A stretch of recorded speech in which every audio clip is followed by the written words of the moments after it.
say this quick prayer. Father God, in the name of Jesus, we love you for all that you've done for us in our lives. We love you for touching our souls and our minds, Father God. We pray tonight that you heal me and you touch me as I give the word out to the Lord. From the bottom of my heart, Lord, we thank you for all that you do. In Jesus' name, amen. Amen. All right. How many of you guys know God is good? High five your neighbor. One time. God is good. Good evening, ladies and gentlemen. My fruit of the Holy Spirit is goodness. In 2008, I was diagnosed with stage 1 cancer of the right kidney. Being only 35 years old, it was traumatic. The most traumatic news I've ever received in my life. Not knowing whether I was going to live or die was a battle I had to fight with day to day in my mind. The devil was busy putting negative thoughts in my head. I was scheduled to go for laparoscopic surgery, which only took about 2 hours. The surgical way was to make 3 small incisions in my abdomen and use a robot to extract the cancer mass. On that day, my doctor began the procedure like he has done with many other patients. Unbeknown to him, he struck a blood vessel, which caused me to profusely bleed out. I almost died on the operating table that day. My doctor began to panic because he couldn't stop the bleeding. So he called his chief kidney specialist from across the street to assist him. The 2-hour surgery turned into 6 long, grueling hours.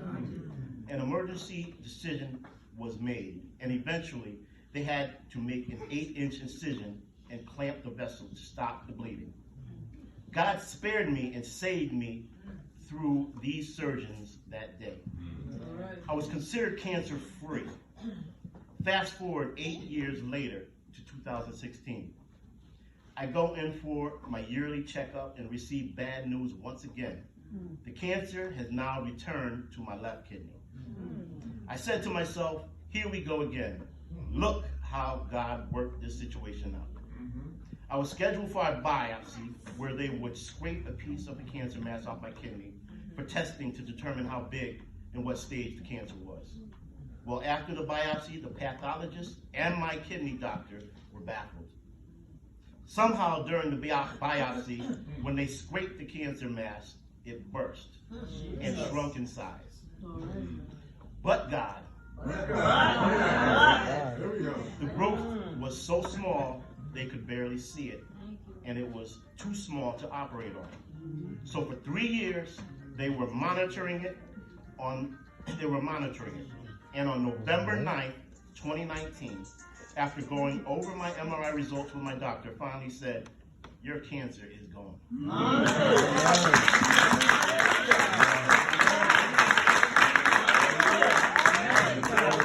Both my mother and father are cancer survivors. I am happy to say that we are all cancer-free.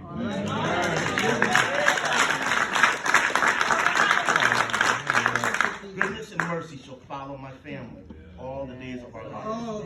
Now here are some scriptures about goodness. The Lord is good, a refuge in times of trouble. He cares for those who trust in him. That was Nahum chapter 1, verse 7. Psalms 145, verse 17. The Lord is righteous in all ways and faithful in all that he does. Psalms 37 and 3. Trust in the Lord and do good. Dwell in the Lord and enjoy safe pasture. 2 Corinthians 9 and 8. And God is able to bless you abundantly, so that in all things and all times, having all that you need, you will abound in every good work. And the last scripture, Psalms 27:13. I remain confident of this. I will see the goodness of the Lord in the land of the living. Ain't God good? Amen.